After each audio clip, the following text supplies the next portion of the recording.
Welcome back to another Think Spree video, the channel where curiosity gets more attention than your last group chat.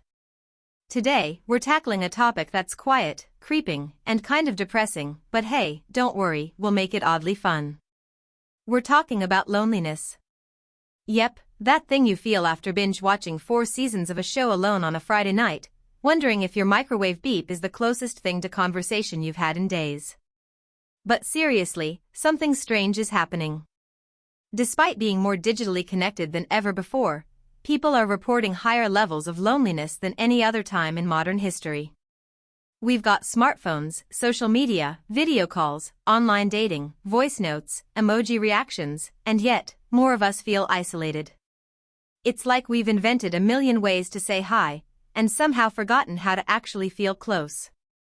So today, we're diving into why this is happening, what's really going on in our brains, and more importantly, what we can do to feel truly connected again.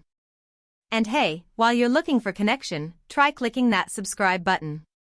Think of it as the digital equivalent of a friendly wave from across the street, but with slightly more algorithmic power.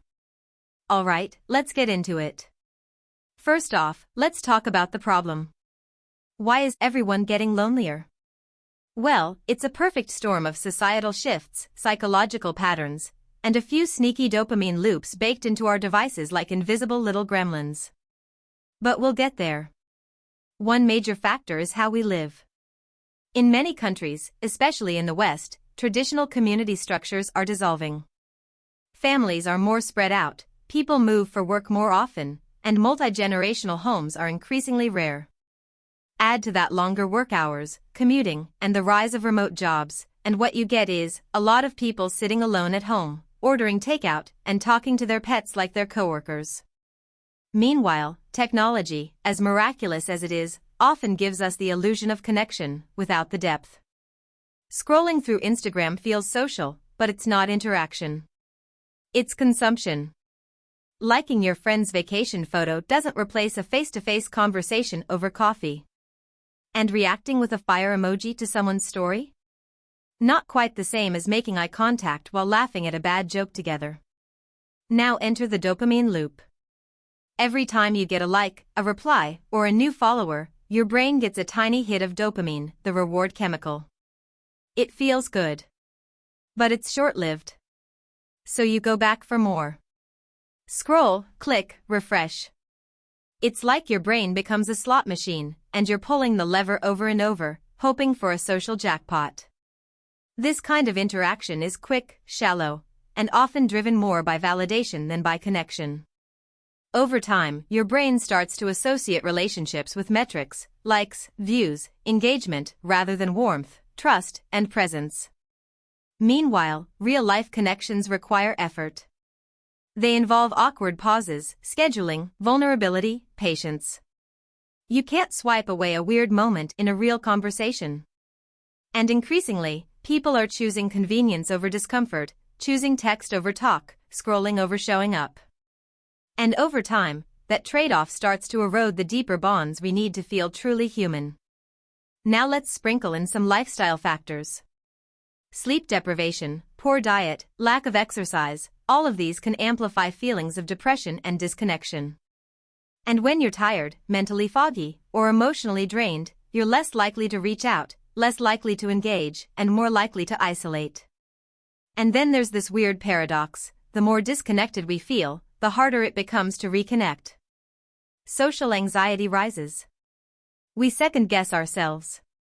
We start to believe we're the only ones feeling this way, which couldn't be further from the truth. But it feels real. So let's zoom out. We live in a world that pushes individualism, productivity, and independence as virtues.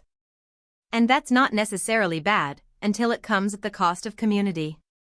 Because at our core, humans are wired for connection. We are social creatures. We've survived and thrived not through isolation, but through cooperation, storytelling, shared meals, and shoulder-to-shoulder effort. Now here's the good news, and yes, there is good news. Loneliness is a problem, but it's also treatable. And the first step is understanding that you're not weird or broken if you feel lonely. In fact, feeling lonely is a signal from your brain, kind of like hunger. It's saying, hey, you need connection. And unlike hunger, you can't fix it with chips. I mean, you can try, but spoiler alert, it'll be back. So what can we actually do? Number 1. Prioritize real conversations. Even short ones. Say hi to your neighbor. Call a friend, even if it feels awkward. Set up a coffee hangout, even if it's just once a month. Those moments of genuine interaction add up, and they go deeper than 100 likes on a selfie. Number 2. Do things in person when you can. Join a class, a club, a hobby group. Volunteer. Take a walk in a public park and smile at strangers like a slightly suspicious Disney character. You'd be surprised how even micro-interactions can reduce feelings of isolation. Number 3. Limit passive screen time. Set boundaries with your phone. Try replacing doom scrolling with something active, like journaling, reading, or messaging a friend with an actual question, not just a meme. Memes are great, but they're not conversation starters. Unless it's a really good meme. Number 4. Open up. Vulnerability feels scary, but it builds trust. If you're struggling, say so. Odds are, the person you're talking to is also going through something. We're all human. We're all messy.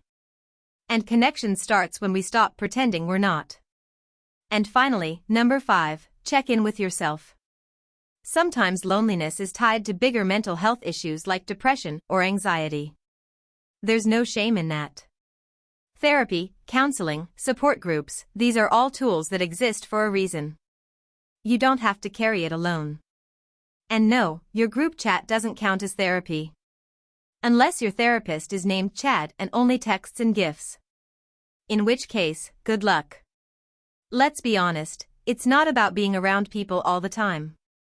You can be at a party and still feel alone. Real connection is about being seen, understood, and valued. That takes time. It takes effort. But it's worth it. Because the alternative is a life full of filtered images, quick messages, and quiet nights wondering if you're the only one feeling this way. You're not. And hey, if you made it this far, you're already doing better than you think. You're taking time to understand, to reflect, to ask questions. That's the beginning of real connection. And if you're looking for a sign to reach out to someone you care about, this is it. Shoot them a message. Not a like. Not a fire emoji. An actual message. Maybe even a phone call. You remember those, right? And before you go, connect with us too. Hit that subscribe button. Join the ThinkSpree community. We might not be able to give you a hug through the screen, but we can keep you thinking, laughing, and maybe even feeling a little less alone. Thanks for hanging out with us. You're not alone, you're just early in the journey. Stick around. We've got plenty more to explore, together. See you next time.